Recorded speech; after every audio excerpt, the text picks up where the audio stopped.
Miss Brill by Katherine Mansfield.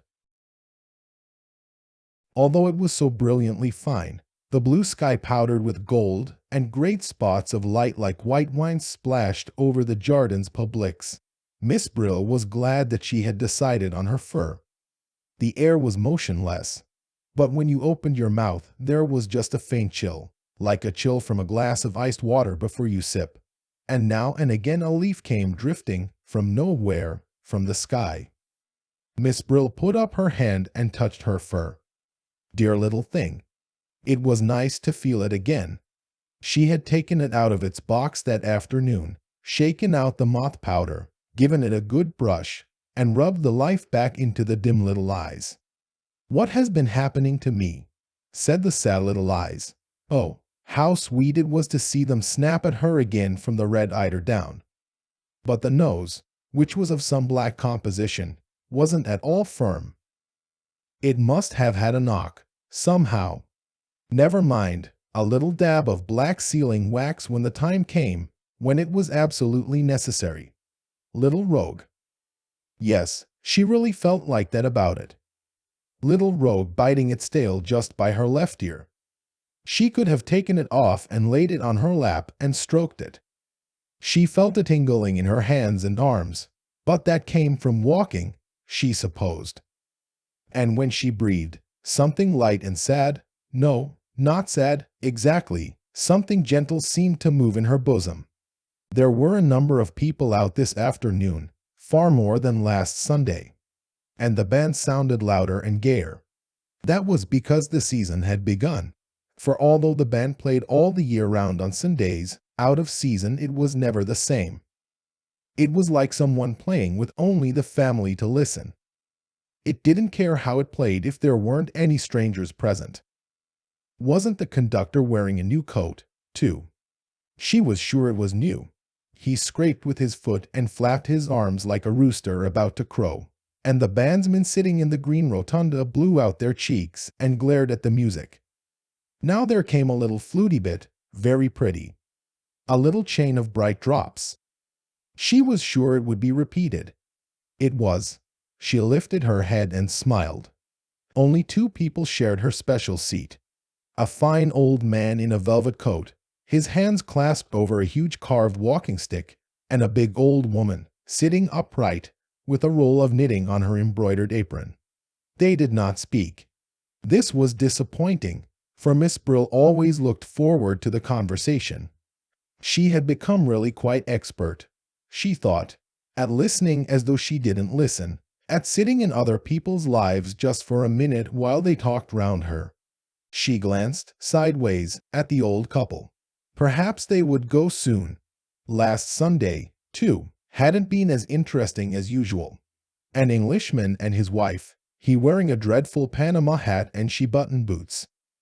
And she'd gone on the whole time about how she ought to wear spectacles. She knew she needed them, but that it was no good getting any. They'd be sure to break and they'd never keep on. And he'd been so patient. He'd suggested everything, gold rims, the kind that curved round your ears, little pads inside the bridge. No, nothing would please her. They'll always be sliding down my nose. Miss Brill had wanted to shake her. The old people sat on the bench, still as statues. Never mind, there was always the crowd to watch. To and fro, in front of the flower beds and the band rotunda, the couples and groups paraded, stopped to talk, to greet, to buy a handful of flowers from the old beggar who had his tray fixed to the railings. Little children ran among them, swooping and laughing. Little boys with big white silk bows under their chins, little girls, little French dolls, dressed up in velvet and lace. And sometimes a tiny stagger came suddenly rocking into the open from under the trees, stopped, stared, as suddenly set down flop, until its small high-stepping mother, like a young hen, rushed scolding to its rescue.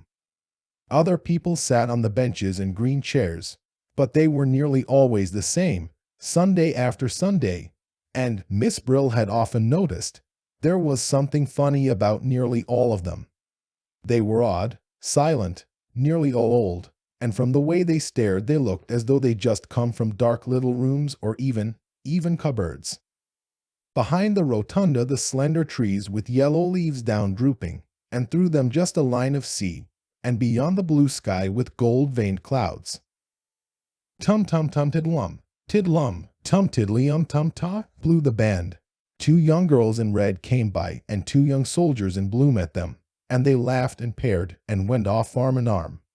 2 peasant women with funny straw hats passed, gravely, leading beautiful smoke-colored donkeys. A cold, pale nun hurried by. A beautiful woman came along and dropped her bunch of violets, and a little boy ran after to hand them to her, and she took them and threw them away as if they'd been poisoned. Dear me, Miss Brill didn't know whether to admire that or not.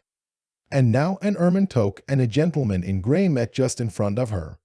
He was tall, stiff, dignified, and she was wearing the ermine toque she'd bought when her hair was yellow. Now everything, her hair, her face, even her eyes, was the same color as the shabby ermine, and her hand, in its clean glove, lifted to dab her lips, was a tiny yellowish paw. Oh, she was so pleased to see him, delighted. She rather thought they were going to meet that afternoon. She described where she'd been, everywhere, here, there, along by the sea. The day was so charming, didn't he agree? And wouldn't he, perhaps? But he shook his head, lighted a cigarette, slowly breathed a great deep puff into her face, and even while she was still talking and laughing, flicked the match away and walked on. The ermine toque was alone. She smiled more brightly than ever. But even the band seemed to know what she was feeling and played more softly, played tenderly, and the drumbeat, the brute, over and over. What would she do? What was going to happen now? But as Miss Brill wondered, the ermine toque turned, raised her hand as though she'd seen someone else, much nicer, just over there, and pattered away. And the band changed again and played more quickly, more gaily than ever, and the old couple on Miss Brill's seat got up and marched away. And such a funny old man with long whiskers hobbled along in time to the music and was nearly knocked over by 4 girls walking abreast. Oh, how fascinating it was! How she enjoyed it! How she loved sitting here, watching it all! It was like a play. It was exactly like a play. Who could believe the sky at the back wasn't painted? But it wasn't till a little brown dog trotted on solemn and then slowly trotted off, like a little theater dog, a little dog that had been drugged, that Miss Brill discovered what it was that made it so exciting. They were all on the stage. They weren't only the audience, not only looking on. They were acting. Even she had a part and came every Sunday. No doubt somebody would have noticed if she hadn't been there. She was part of the performance after all. How strange she'd never thought of it like that before. And yet it explained why she made such a point of starting from home at just the same time each week, so as not to be late for the performance, and it also explained why she had quite a queer, shy feeling at telling her English pupils how she spent her Sunday afternoons. No wonder Miss Brill nearly laughed out loud. She was on the stage. She thought of the old invalid gentleman to whom she read the newspaper 4 afternoons a week while he slept in the garden. She had got quite used to the frail head on the cotton pillow, the hollowed eyes, the open mouth, and the high-pinched nose. If he'd been dead she mightn't have noticed for weeks. She wouldn't have minded. But suddenly he knew he was having the paper read to him by an actress. An actress. The old head lifted. 2 points of light quivered in the old eyes. An actress, are ye? And Miss Brill smoothed the newspaper as though it were the manuscript of her part and said gently, "Yes, I have been an actress for a long time." The band had been having a rest. Now they started again. And what they played was warm, sunny, yet there was just a faint chill, a something. What was it? Not sadness. No, not sadness, a something that made you want to sing. The tune lifted, the light shone, and it seemed to Miss Brill that in another moment all of them, all the whole company, would begin singing. The young ones, the laughing ones who were moving together. They would begin, and the men's voices, very resolute and brave, would join them. And then she too, and the others on the benches. They would come in with a kind of accompaniment, something low, that scarcely rose or fell, something so beautiful, moving. And Miss Brill's eyes filled with tears and she looked smiling at all the other members of the company. Yes, we understand, she thought, though what they understood she didn't know. Just at that moment a boy and girl came and sat down where the old couple had been. They were beautifully dressed. They were in love. The hero and heroine, of course, just arrived from his father's yacht. And still soundlessly singing, still with that trembling smile, Miss Brill prepared to listen. "No, not now," said the girl. "Not here, I can't."